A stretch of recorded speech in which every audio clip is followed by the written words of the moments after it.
Hey Nancy Drew fans, we're back for book 48, The Crooked Banister.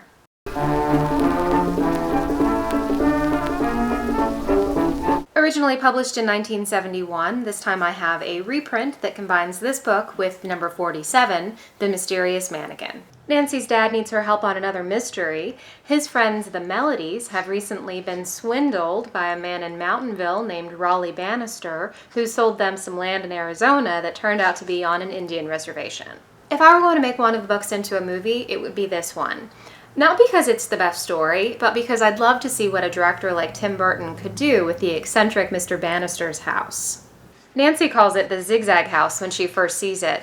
The illustration doesn't do it justice, but there's a great description. The large building was made of fieldstone and lacked symmetry. Several walls had ugly protrusions, other walls were at a slant.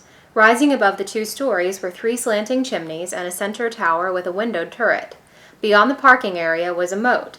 Between the moat and the building was a poorly kept lawn and a few bushes, all of them in grotesque shapes of unbalanced geometric figures. Turns out that Raleigh, who refers to himself as the Crooked Banister, or using the ridiculous anagram de Cork Retsinab, is the black sheep of a very wealthy family. His house, and all the craziness within, is the book's best character. The moat intermittently catches fire, there's a killer robot, shown here attacking Nancy.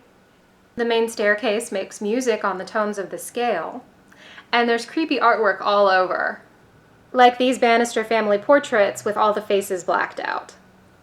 In the basement there are supposedly a large and small computer, but I'm suspicious of this part since in 1971 a computer would have filled an entire basement or more.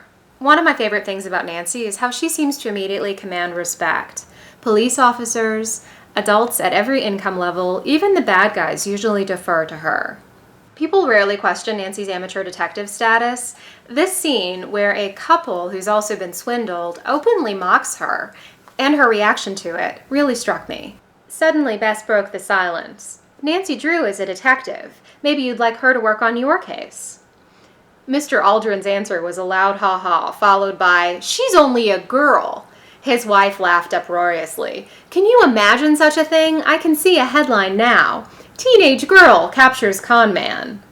Nancy was embarrassed. Her face flushed with anger as patrons in the restaurant stared.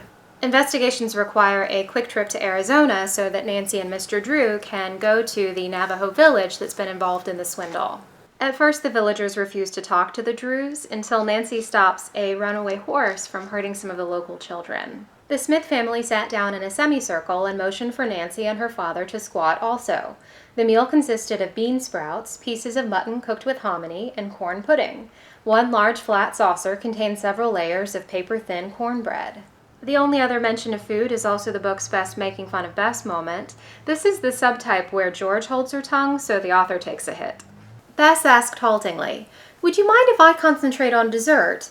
She hesitated a moment, then said, "Just a small hamburger and a large fudge nut sundae with a piece of cake."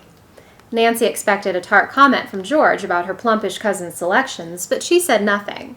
Apparently, George only criticized Bess when the 3 girls were alone. Next up, The Secret of Mirror Bay.